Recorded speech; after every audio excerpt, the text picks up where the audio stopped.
The next big thing is coming soon. That's right, you know it and I know it. Zenless Zone Zero 2.2. Seed? Over here! Oh, and Augusta is coming out soon, I guess. Augusta, since her character reveal, has captivated the Wuwa community and has proven to us that Kuro knows how to market a character, whether it's her voice, her animations that were leaked by Kuro themselves, or do I need to say it? There is a lot to look forward to, as we have been waiting for the ruler of Septimont for quite some time, and she looks better and better with each new reveal about her. But one thing about her has thrown people off and highlights some issues that people have had with Wuthering Waves before. Her kit is fine. Long story short, Augusta is very similar to another unit that has released prior to her, and she has an interesting ability where she can cast a shield for herself and her teammates. So what could be the problem? Is it this thing? Let's get something straight first. This is the best looking weapon in the game. I don't want to hear it. For me, it was Lupa's, but this thing just looks sick. Kuro has been going crazy with these recent weapon designs. First, let's actually get into her kit and see how she works and why she would probably need this weapon. Okay, on second thought, I'm not reading all that shit, so just know that she is an electro damage based heavy attacker. Unfortunately, she will be the first truly acceptable electro main damage dealer because Colcharo and Zhang Liao suck balls and need pretty good investment to get going. The most interesting thing about her to me is that she has some damage amplification in her outro, which is a very good outro skill to have. Oh, and it's also the best looking outro skill in the game, by the way. A main DPS with a damage amplification in her outro gives room to run a lot of different teammates with her. And on top of that, I thought that this was a troll at first, but her resonance liberation actually stops time.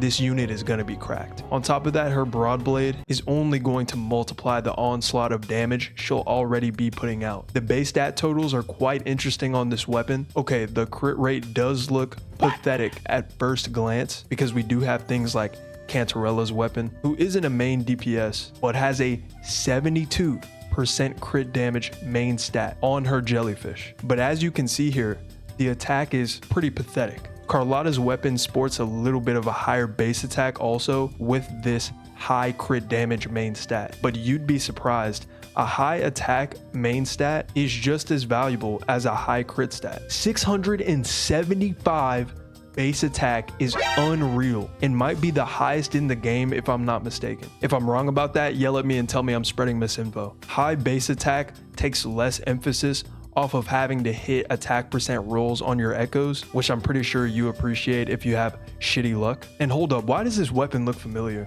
High base attack and low crit, plus they have the same aesthetic. Y'all think I'm a Genshin hater, but we got some real trolls on this dev team. They literally made what they wanted from the biker girl. But anyways, I'm pretty sure you've noticed by now that this weapon is very powerful. And not only that, but very specific. This weapon can ignore defense by almost 40%, given the unit can give themselves shields over and over. The weapon itself is absolutely insane. We've already seen this with the most recent new limited 5-star character, Lova. Her weapon is also pretty restrictive and a massive increase in her own damage, given the attack buffs and defense ignore. Lova on top of that also really wants Cantarella, so I guess we have that in common. Tell me with a straight face you don't like Cantarella. So yes, the most recent DPS relying on their signature weapons, this much could be a little bit of an issue. Hyper-specific weapon conditions show me that the direction that Wuwa is going into is most likely going to be one where there will be no more generalist 5-star weapons, but Augusta has something else going on for her. If you are a long-term player, you know what's coming. Yep, another excuse to talk about Gian, so I'm here. Hey bro, watch your jet. Watch your jet, bro. Watch your jet! His signature weapon is very good on Augusta, making his weapon value skyrocket. The heavy attack damage bonus from Gian's weapon is a good general stat for Augusta, and this weapon also has pretty respectable base attack. As far as using Augusta's weapon on other characters, you could of course use it on Gian, but it doesn't go much further than that. It was the same with Lova, as the echo attributes make this weapon tailor-made for her. The only real weapon that can be passed around to basically everyone is still the String Master. I don't know if it was an intention by Kuro to make such a generalist weapon like this, or they just made a mistake and wish they could take the shit out of the game, but either way, I appreciate it, because this weapon makes it okay to pretty much not even pull for a rectifier ever again. I will say that Wuwa does need more 4-star options that make a little sense to use, because at the moment, I could only name one 4-star weapon that's even notable, which would be the variation. The craftable for Phoebe is also pretty good from that little fishing event that was kind of chill.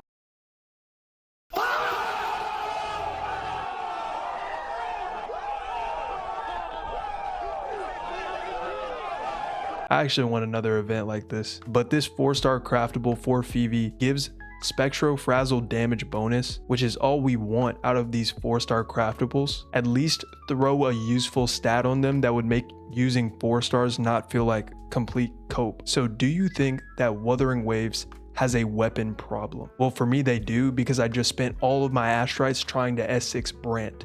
Am I sensing some judgment from your direction? He's a pirate with cleavage that fights in the air with a gun and a sword. What else do you want from a character? What do you want from me? I can only fight these urges so much. Besides that, for you, there's no issue yet. Obviously, these gacha games get super comfortable after a year whenever they garner a big enough audience and a consistent form of income. We saw it with the huge shock of the anniversary patch that Kuro wasted no time trying to test the waters and see what they could get away with. And then of course, recently with the HP inflation and Wuthering Wastes, as they tried their luck to see what was okay for in-game content. But since then, instead of giving in and going even further, they've made turnarounds here and there to make up for their mistakes in the past, so there really isn't much to worry about to me, especially because clearing in-game content is very accessible to everyone, and even if you are as bad as I am at the game, you can clear with subpar characters with a little practice. Obviously, I'm not referencing trying to play characters like Colcharo, but you get the point. At the end of the day, you'll be able to clear the tower with Augusta and Mortefi, and it's not like she's gonna be useless without her weapon. I pretty much never expect Kuro to become as predatory as Hoiverse. I still think that they have a long way to go before they get there. Anyways, who cares about any of that shit? It's time for your favorite part, your gacha jargon word of the day. Today's word, or should I say term this time, is virtue signaling. I kind of had an idea of what this might have meant, but I wasn't sure, so here's the exact definition. The public express of opinions or sentiments intended to demonstrate one's good character or social conscience or the moral correctness of one's position on a particular issue. So if you don't know what the hell any of that meant, in short, it's like posting about an issue, acting like you care, and then behind the scenes, you don't give a shit. So do you know anyone that does this pretty often? Do not say me. Thank you for watching this far if you have. You look cute today. Peace.